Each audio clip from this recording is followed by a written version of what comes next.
O apóstolo Paulo, na carta aos Romanos, talvez seja a carta, ainda não avaliei isso, mas dá para pensar, que por ser uma carta grande, com 16 capítulos, seja a carta onde ele mais usa a primeira pessoa. Mas ele usa muito a primeira pessoa do plural. Então, nós, nos, ele se mistura aquilo que ele fala, então ele está sempre presente, mas no capítulo 7 ele usa a primeira pessoa do singular. Ele sai do plural para o singular. É assim que a gente estiver comentando os versos seguintes, né? Num próximo encontro, numa próxima live. O capítulo 7, né, segundo Morgan, ele fala da condição de Paulo antes da lei, sua experiência na chegada da lei e sua subsequente experiência debaixo da lei. Então seriam 3 momentos em sua vida. 1, quando ele está sem lei. 2, quando ele tem um encontro com a lei. E 3, quando ele é dominado pela lei. Então vai girar em torno disso. E aí nós perguntaríamos, né, quando que o apóstolo Paulo está sem lei? Ou quando que você e eu, na nossa experiência de vida, estivemos sem a lei? Quer dizer, não estávamos debaixo da lei, ou não estávamos sujeitos à lei, apesar que a lei, ela existia, sempre existiu, mas houve um momento na nossa história que a lei não nos dominava. Qual que é esse momento? É o momento da infância, é o momento em que você não é punido pela lei, em que você pratica um monte de coisas como criança, né, na sua infância, mas a lei não tem poder sobre você. É aquele momento em que a lei, você é como, na verdade, o seu pai, né, a sua mãe, tem um domínio sobre você, e eles te comandam, você não faz aquilo que quer, você muitas vezes faz o que não quer. Por exemplo, você quer assistir televisão, mas já está tarde, o seu pai e sua mãe vão dizer que você não deve assistir televisão. Você quer usar o celular num certo horário, e o pai e a mãe vão dizer que você não pode fazer isso. E você, então, seria a condição simbólica aqui do escravo. Quer dizer, o escravo não faz o que ele quer, ele tem um senhor que manda nele. Né? No caso da criança, não é a lei em si que está mandando, mas alguém que vive sob a lei, que é o pai e a mãe, tem uma lei, né, própria, vai te comandar. Então Paulo viveu esse momento, sem a lei. E ele diz que sem a lei ele estava vivo, mas com a lei agora ele está morto. Então com a lei é vida, sem a lei vida, com a lei é morte. Porque a lei, ela nos apresenta o pecado, ela nos apresenta a gravidade do pecado, ela nos acusa, ela coloca um holofote nos nossos pecados, né, como se ela fizesse uma transmissão ao vivo dos nossos pecados, quer dizer, nos expõe, né, e ao nos expor, ela nos mata. Quer dizer, ela nos faz perceber que nós estamos separados de Deus por causa do nosso pecado, quer dizer, estamos mortos. Então, com a lei, vem a consciência da morte espiritual, da separação, da comunhão com Deus. Então, sem a lei, Paulo está vivo, né, na sua infância, na sua criancice.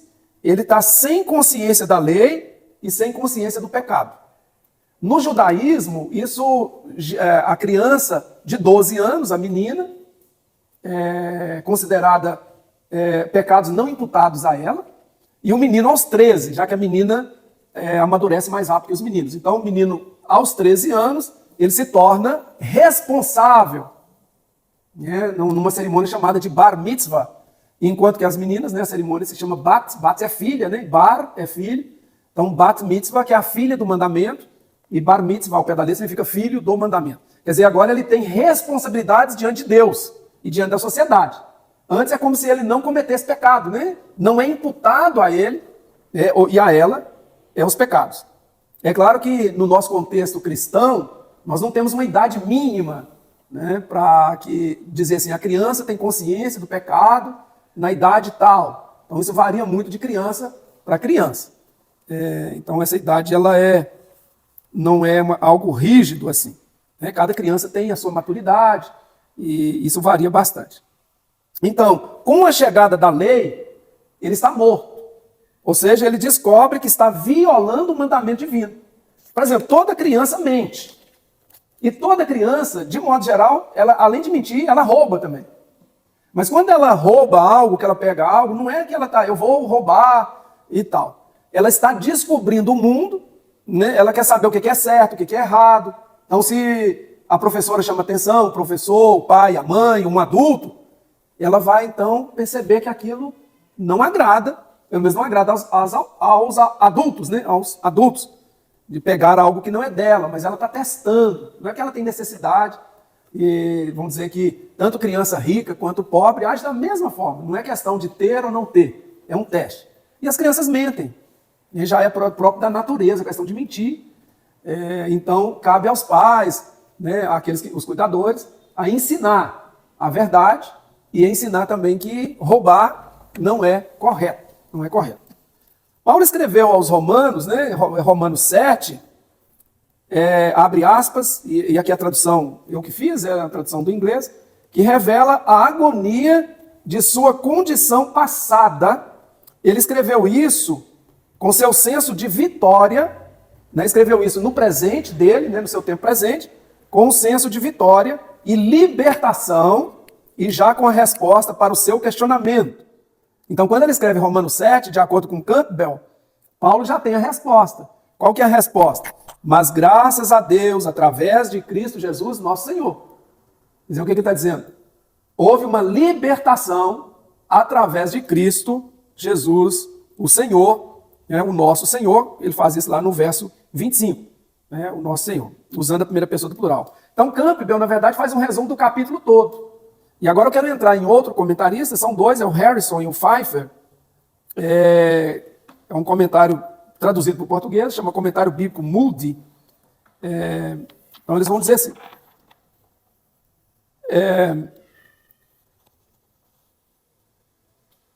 Esses dois autores do comentário, né, Moody, eles intitulam os 6 primeiros versos, que é esses versos que nós lemos aqui, de Romanos 7, como cancelamento e novo alistamento causado pela morte.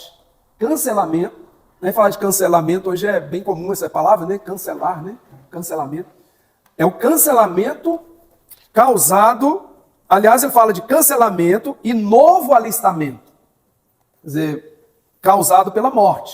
Então, primeiro você é servo da lei e depois você passa a ser servo da graça. Quer dizer, você cancela um e se alista no outro. Então, cancelou um, o poder de um, e agora você está sob o poder de outro. A ideia é a seguinte, não dá para ser servo de 2 senhores ao mesmo tempo.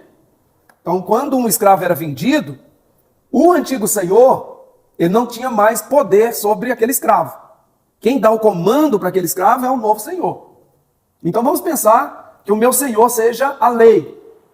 E aí eu morro para a lei, e aí eu passo a ser, eu ressuscito, porque o novo Senhor, ele tem poder de me ressuscitar, ele me traz a vida espiritual, né? Estou falando aqui de uma linguagem simbólica, né? Não é a morte física, né? É a morte, tem a morte, você passa por um processo, né, espiritual, e você então é ressuscitado com Cristo. Aí esse novo Senhor, gracioso, passa a comandar a sua vida, passa a comandar a minha vida. Pode acontecer que o velho Senhor, de vez em quando, dê algum pitaco, queira me comandar, me dirigir. Por exemplo, vamos falar uma linguagem mais simples, né? Vamos supor que eu tenha um chefe, e aí eu mudo de chefe. Eu tenho agora que prestar contas ao novo chefe, não ao antigo. Mas o antigo, ainda se sentindo na condição de comandante ali da empresa, pode ser que ele venha me dar alguma ordem, alguma direção.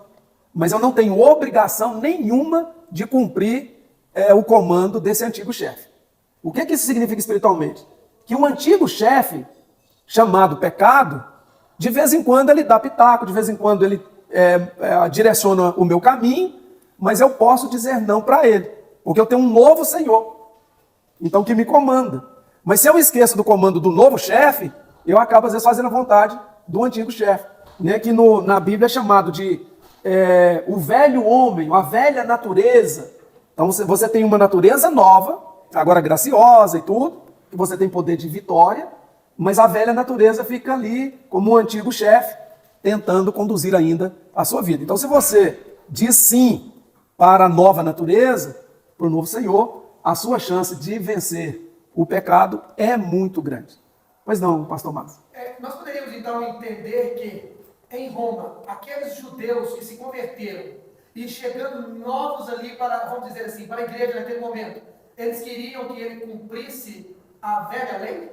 Aqueles que estavam se convertendo a Cristo e aqueles judaizantes que ali estavam na igreja de Roma, eles queriam que os que estavam chegando vivessem ainda alguma coisa da lei? Então, quando Paulo fala aqui da lei, eu escrevo aos conhecedores da lei, os comentaristas divergem nisso.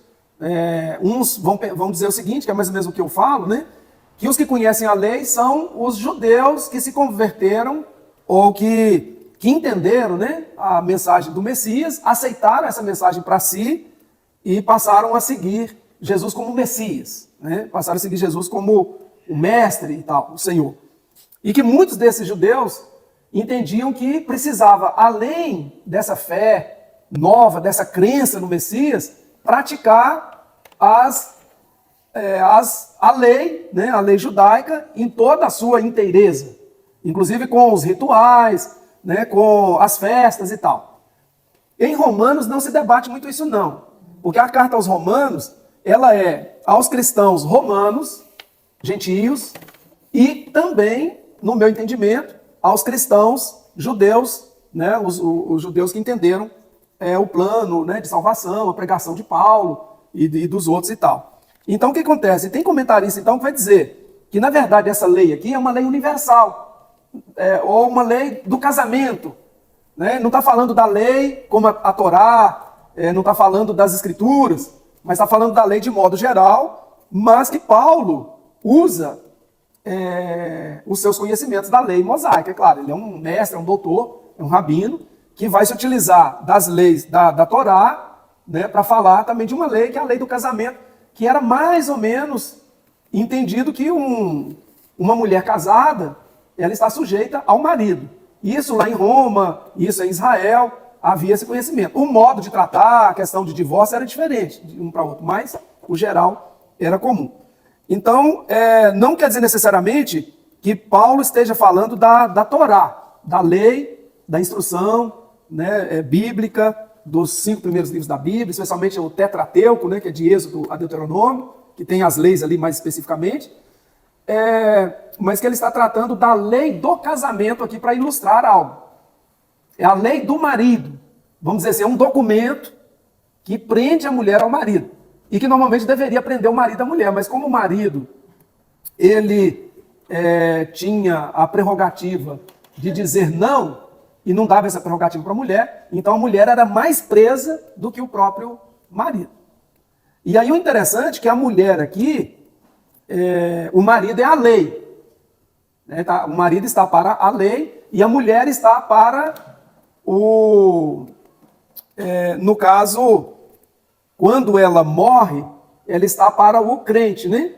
Que na verdade, a gente entenderia que esse texto, que quem deveria morrer, numa lógica, que seria o marido, né? O marido morreu, a mulher está livre. Mas Paulo não segue esse raciocínio. Tem o raciocínio de que o marido morrendo, a mulher está livre, mas quando ele associa o marido à lei, que é a lei de estar junto ali da mulher, ficar ali a vida inteira com ele. E ele vai falar da morte, ele não fala da morte da lei. Ele fala da morte da mulher. É a morte, então a morte ali é simbólica, quer dizer, a mulher ali representa todos os crentes, que todos aqueles que recebem Jesus, eles morrem com Cristo, são crucificados com Cristo e têm nova vida. Eles são ressuscitados com Cristo, e aí no símbolo do batismo, né, simbolicamente, o batismo está dizendo que houve uma morte, quando é totalmente, no caso, submerso, né? É isso? Não, imerso, né? Imerso. É o símbolo da morte, do enterro, né? E tal. E quando ele é submerso, né? Quando ele é tirado das águas, é o símbolo da ressurreição. Quer dizer, nova vida. Tem denominação que vai dizer que está acontecendo naquele momento. Mas nós entendemos que isso já aconteceu antes, é simbólico, é algo público para dizer, olha, eu morri com Cristo, então eu vou passar o símbolo da morte agora, nas águas. Eu ressuscitei com Cristo, então, quando é tirado das águas, viria essa simbologia, mas que isso já tinha acontecido quando creu, quando acreditou, quando confiou, né, em Cristo. Paulo está falando aos que conhecem a lei, ou seja, na minha concepção, aos judeus romanos que conhecem a lei. Harrison e Pfeiffer argumentam que não se trata aqui da lei mosaica, mas da lei que diz que uma mulher casada está ligada ao marido. Mas que Paulo, ele fala à luz de sua bagagem judia ou judaica dentro da lei mosaica. Ele tem uma referência, que é a lei mosaica, mas ele está falando da lei do casamento, que não importa se é em Israel ou se é em Roma. A morte anula a lei. É mais ou menos, por exemplo, aqui, se eu tenho uma dívida em meu nome e eu morro, né, na lei brasileira, se eu não tenho um patrimônio, eu estou livre dessa dívida. Se eu tenho um patrimônio, mesmo morto, eu sou devedor, porque eu tenho de onde tirar. Através ali do inventário, né, aquela dívida, ela pode ser cobrada, porque tem recurso. Mas se eu não tenho recurso, não tenho patrimônio, morre comigo a lei da dívida, né, do empréstimo, do que eu fiz, do que eu comprei, acaba morrendo. Então a morte anula a lei. Mas não estamos falando anula a palavra de Deus, não é isso. A lei, né, que comanda, a viúva está livre para se casar com outro homem. Mas a gente esperaria dizer assim, morreu o marido. Se o marido é a lei, então morreu a lei. Mas ele não pode dizer que a lei morreu, porque podia confundir também o leitor de achar que agora tem que jogar fora a lei de Deus, né? Mas está falando da lei geral, da lei que administra, que orienta, que pune, que não importa de onde seja essa lei, de que país que seja. No caso aqui está falando da lei do casamento, do contrato de casamento, que a mulher está sujeita ao marido enquanto ela viver.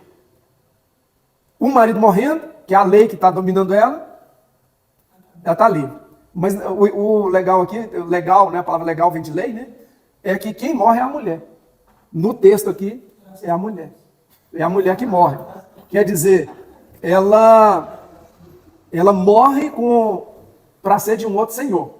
Ela morre e automaticamente é ressuscitada. E aí ela está livre do velho marido. Ela passa a ter um novo marido. Mas veja que a morte aqui não é física, né?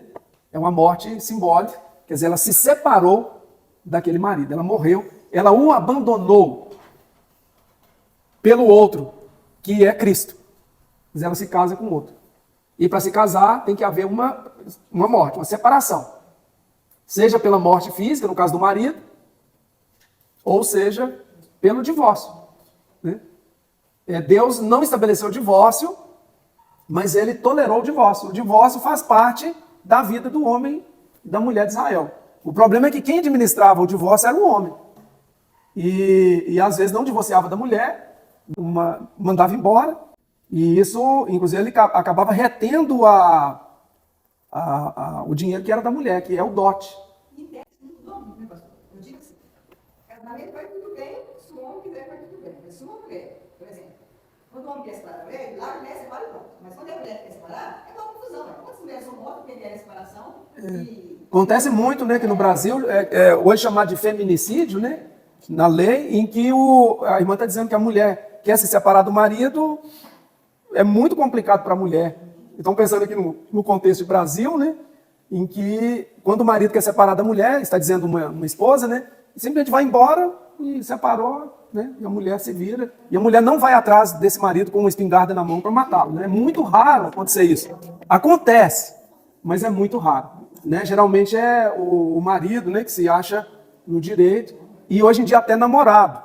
Tem uma lei nova, né, não sei se ela é internacional, mas está acontecendo uma lei agora, que é um contrato de namoro. Não sei se vocês ouviram falar, contrato de namoro, em que tem cláusulas lá, por exemplo, de traição, né? E está aumentando isso, né? Um contrato de namoro, porque até namorados estão se achando no direito de perseguir e até matar, né? Uma coisa absurda, de matar quando há uma separação, quando há morte. A morte é simbólica, que é a separação, ele quer que aconteça a morte literal, né? E acaba matando a amada, né? Como vai entender? Se é amada, hoje é dia dos namorados, né? Acho que é um bom dia para falar sobre isso. Que amor que é esse? Né? Um amor que mata? É muito estranho, né? É muito, muito estranho. A palavra raca, ela existe nesse caso? Ela tem algum significado bíblico? Tem, eu não saberia te dizer agora as raízes, né, e tudo, mas tem sim. Tem a ver sim. A morte, existe a morte por palavras, né, você mata um sonho. A morte não é só física, né? Desejar a morte do outro lá no profundo do coração, né? Quer dizer, de certa forma, você matou o outro. Quando se torna indiferente, quer dizer, a indiferença, né? Ou impedir um sonho, né, de alguém, está matando. E às vezes mata aos poucos, né? Mata aos poucos. Verso 4, a gente está, o comentário ainda dentro do Harrison e Pfeiffer, o indivíduo que morre com Cristo está livre da lei e livre para pertencer a Cristo. Quer dizer, morre com ele e passa a pertencer a ele. Mas aí é uma morte simbólica. Né? Porque quando morrer fisicamente, naturalmente já está num outro patamar, né? Numa outra realidade. Então não está falando de morte física. Jesus morreu fisicamente para que nós também morramos para o pecado. Morramos e ressuscitemos com ele. Abre aspas, esta morte privou a lei do seu poder sobre nós e teve por fim o nosso pertencer a outro, ou seja, aquele que ressuscitou dentre os mortos. Ao mesmo tempo que a pessoa morre, simbolicamente, automaticamente ela ressuscita. É automático. E aí ela passa a pertencer a um outro Senhor, que é Jesus, que agora é a graça. E pertencendo à graça, ela não deve mais nada ao pecado. Não tem que obedecer uma vírgula do pecado. Mas você sabe que muitos funcionários, se mudou um chefe, mas o chefe continua por ali, acaba aquele antigo chefe, de vez em quando influencia, se tem uma ligação, tem uma ligação afetiva ou de submissão, que acaba influenciando. É mais ou menos o que acontece, pode acontecer, às vezes acontece com os pastores, né? Então o pastor encerra o ministério, dá posse a um novo pastor e continua na mesma igreja. Então muitos irmãos vão ficar procurando aquele pastor antigo, pedindo ainda conselhos, orientações. Então, qual que seria o ideal do ponto de vista ético? E para evitar isso e para deixar o outro pastor em paz? Não sei que a gente já seja muito velhinho, tá tendo tempo tá dando conta nem de ir para outro lugar, né? Migrar, né, para uma outra igreja, para que o pastor que está começando um novo ministério tenha liberdade de fazer o ministério. Então você dá posse ao novo pastor e ao mesmo tempo se despede da igreja. Claro que não precisa fazer isso no domingo seguinte, né? Pode fazer isso, não precisa ser tão apressado, mas também não pode demorar. Se você demora, pode acontecer de prejudicar, né, o novo sistema, o novo jeito do outro pastor. Muita gente, mesmo o pastor saindo, ainda lembra e faz menção, né? Porque a gente tem afetividade, tem laços, né, fraternos, é natural que isso aconteça. Então o antigo, às vezes, influencia ainda, mesmo você tendo um outro no comando, né, no caso Jesus comandando, mas de vez em quando a gente fica escutando lá o antigo dono. Quanto mais a gente obedece o novo Senhor, mais a gente se santifica, quer dizer, é o processo de santificação. Os mais obedientes são mais santificados. Os menos obedientes ainda estão num processo, né? Nesse processo a gente chama de santificação, que ele é progressivo.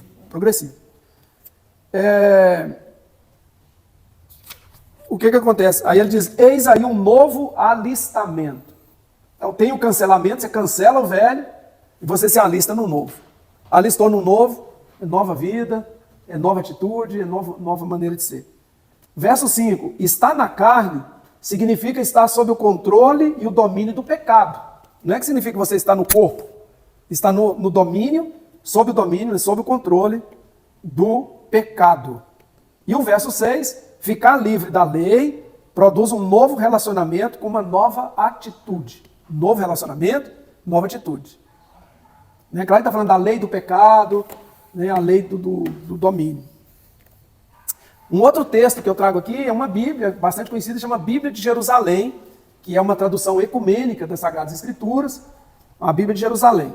Então, ao comentar o verso 1, e os comentários são notas de rodapé, na verdade, se diz, da mesma forma que o liberto pertence a seu novo Senhor, assim também o Cristo ressuscitado, aliás, o cristão ressuscitado em Cristo, não vive mais para si, mas para Cristo, e para Deus. Então, não vive mais para si, ele vive para Cristo e para Deus. Então, nós vamos ler alguns textos. Vou pedir ajuda aí do pastor Oberdan, para ler para a gente Romanos 6, 11 e 13. Verso 11 e 13. Irmã Verônica, Romanos 14, verso 7. Tiago, 2 aos Coríntios, 5, 15.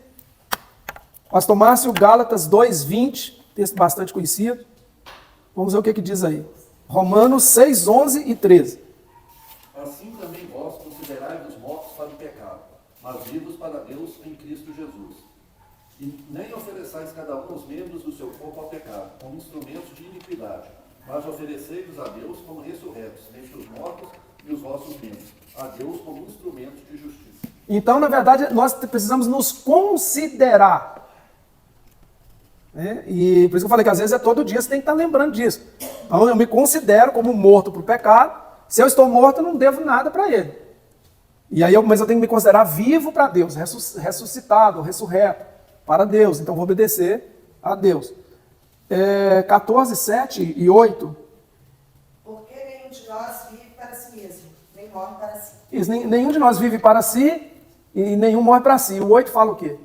Porque se vivemos para o Senhor, vivemos. Se morremos para o Senhor, morremos. Isso. Quer pois vivamos ou morramos, somos o Senhor. Ou vivamos ou morramos. E aí entra também a questão da morte física, né? Quer dizer, não importa, estando aqui ou lá, nós somos do Senhor. Ele é o nosso dono. Fomos vendidos, ou melhor, fomos comprados por um novo Senhor, né? Nós pertencemos a um novo Senhor. Continuamos escravos, mas servos, mas escravos, servos de um Senhor maravilhoso, bondoso, que ninguém quer ir embora. Ninguém quer abandoná-lo, ninguém quer deixá-lo. Temos exemplo disso na própria Bíblia, que o Senhor era tão bom para os escravos, para aqueles escravos, e é até estranho, né, falar que se ele tem escravo, ele era bom para os escravos, né? Mas era uma realidade de escravos, em que o escravo era tão bem tratado que ele preferia não ir embora. Escravo voluntário. Ele ficava voluntariamente. Aquele que batia no sol da porta. Isso, aí furava, né, a orelha, para demonstrar. Ele quis ficar. É um negócio estranho, né, para nós hoje, em pleno século XXI, mas que para a época é um avanço, né, de um Senhor que tratava bem, que alimentava bem o seu servo, né, que não maltratava, né. Aquele centurião, né? Foi até Jesus para poder pedir o servo dele. Né? Exatamente, a irmã está lembrando do centurião, né, romano, que vai até Jesus para pedir por um servo, um criado, né. Quer dizer, é uma pessoa que cuidava bem.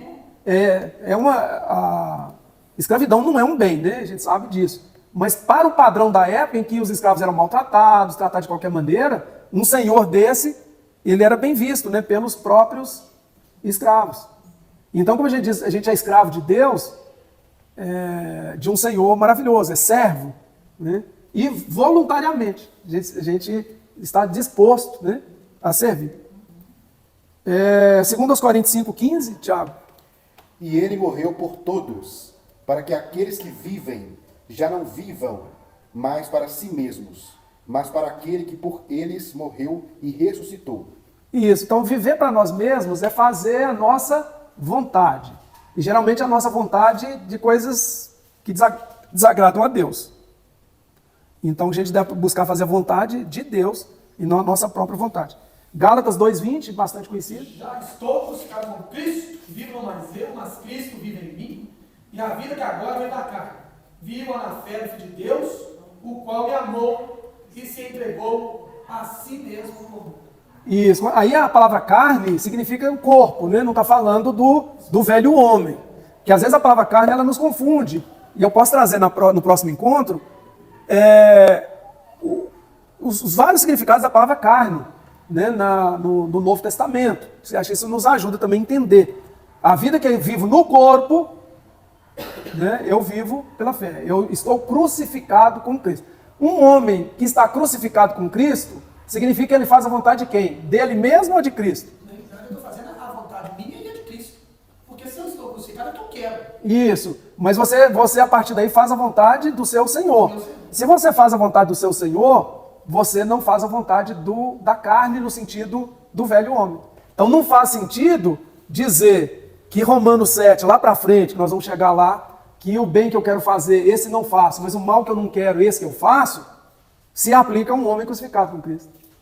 Um homem que diz em Romanos 6,14, porque o pecado não terá domínio sobre vocês, porque vocês não estão debaixo da lei, mas debaixo da graça. E ele diz que ele está debaixo da graça. Um homem debaixo da graça, crucificado com Cristo, que se casou, né, simbolicamente, em que o marido velho morreu, né, e a mulher aí representa todos os crentes, né, e se casou com Cristo, né, simbolicamente, quer dizer, se uniu a Cristo, não tem condição dessa pessoa estar fazendo a vontade do pecado. Não encaixa bem. Essa interpretação, não sei a porcentagem, talvez 99,99% dos cristãos no mundo, né, interpreta Romanos 7. Até aqui tudo bem, não tem muita polêmica. A não ser quem esperava, quem morreu é a lei, ou agora aí a mulher está morrendo, né? Mas as coisas são simbólicas, a gente tem que entender. Alguns acham que foi o escriba, né, que Paulo ditava e o escriba fez uma confusão, era para falar que o que estava morrendo era a lei, né? E não a própria mulher. Mas não precisa de pensar assim. Paulo parece estar bem tranquilo aqui, é só uma ilustração. Então a gente aceita bem que essa primeira parte seja uma ilustração, mas a segunda parte, a maioria esmagadora dos cristãos no mundo entende, né, a maioria entende, que se trata do Paulo mesmo, servo de Jesus, convertido e entregue a Cristo, e que ele é esse homem que não consegue fazer o bem, ele só consegue fazer o mal. Mas quando a gente entende que tem um momento que é sem lei na vida dele, o momento sem lei é o momento da infância, que você não faz o que você quer. Você é monitorado o tempo todo. Tem coisas que você quer fazer e você não pode fazer. Né? Você não consegue, porque você tem um domínio e tal. Vou só terminar esse comentário da Bíblia de Jerusalém, e tem mais uns 2 comentários, aliás 4, que é o Davidson, o F.F. Bruce, Wallace e Champlin. Na verdade, ainda tem uns comentários aqui desses 6 versos, que eu completo no próximo encontro, e a gente entra no verso 7, se Deus nos permitir. Verso 4, o cristão está morto para a lei, como para o pecado, pelo corpo de Cristo morto e ressuscitado. Verso 5, sendo o Espírito o dom específico da era escatológica, esse é o comentário da Bíblia de Jerusalém, a carne, entre aspas, vem caracterizar a era antiga, em oposição à nova. Unidos a ele, a Cristo, os cristãos não estão mais na carne, que eles crucificaram. Aí Gálatas 5:24. E despojaram pelo batismo, aí usa o símbolo do batismo, ou mais exatamente, se eles ainda estão na carne, enquanto permanecem neste mundo antigo, não estão mais sujeitos a ela, ou na carne agora no corpo, mas não estão sujeitos à carne no sentido do domínio do pecado, mas a dominam por sua união com Cristo. Então ele domina a carne com a sua união em Cristo. Quer dizer, um homem que domina a carne por estar unido a Cristo, consegue fazer o bem que ele quer. E consegue não fazer o mal que ele não quer. Então é uma lógica que no primeiro, nessa parte de 1 a 6, é muito tranquilo de aceitar, e de tudo que a gente viu sobre Paulo nas cartas, mas quando chega no 7 é tão eu, e eu não consigo, e sou eu mesmo, que fica difícil de entender que a carta é um todo, e que ele está falando de quando ele não era de Cristo, quando ele não estava sob o domínio do novo Senhor, da graça. Isso não é tão fácil, vocês vão ver que nós vamos ainda discutir bastante o texto, não é tão simples, porque a maneira como ele fala, né, é tão incisivo, que parece que ele está falando do tempo presente, não do tempo passado. Sim, é porque eu só queria que você comentasse que esse novo Paulo, esse homem que nasceu de novo, que agora é capaz de fazer o bem, ele é capaz de fazer o bem porque ele tem Cristo dentro dele, que uns falam, ora, que é Cristo, que já fala, já estou em Cristo. Mas na hora que a gente fala, nós mesmos cristãos atribuímos ao Espírito Santo. Não, porque eu tenho o Espírito Santo. Então, é esse Espírito Santo que me dá a força de fazer o bem. Eu queria que você comentasse sobre o Deus dentro da gente. Isso, então quando a gente está dizendo que o cristão, ou a cristã, né, o servo, a serva de Deus, consegue vencer o mal, consegue vencer o pecado não é pela força própria. Pela força própria ninguém consegue. É exatamente isso que você falou, Tiago. É a presença do Espírito Santo de Deus. E ele diz, né, se alguém não tem o Espírito de Cristo, ele chama de Espírito de Cristo, né, no capítulo 8, esse tal não é dele. Não é dele. Então aquele que é de Cristo tem o Espírito de Cristo. E quem tem o Espírito de Cristo, ele vence por Cristo. É Cristo, a graça, diferente da lei, a lei mostra o pecado, joga um holofote sobre o pecado, mas ela não te dá condições de vencer o pecado. Quando o pecado acontece, ela te mostra, você pecou, você está errado, você roubou, você mentiu, você é isso, você é aquilo. E a graça não, ela tem o poder de te conduzir fora do pecado, à margem do pecado. Ela consegue te livrar do domínio do pecado. Ela primeiro nos livra para sempre, na concepção batista majoritária. Não são todos que pensam assim, né? Não são todos os batistas, né?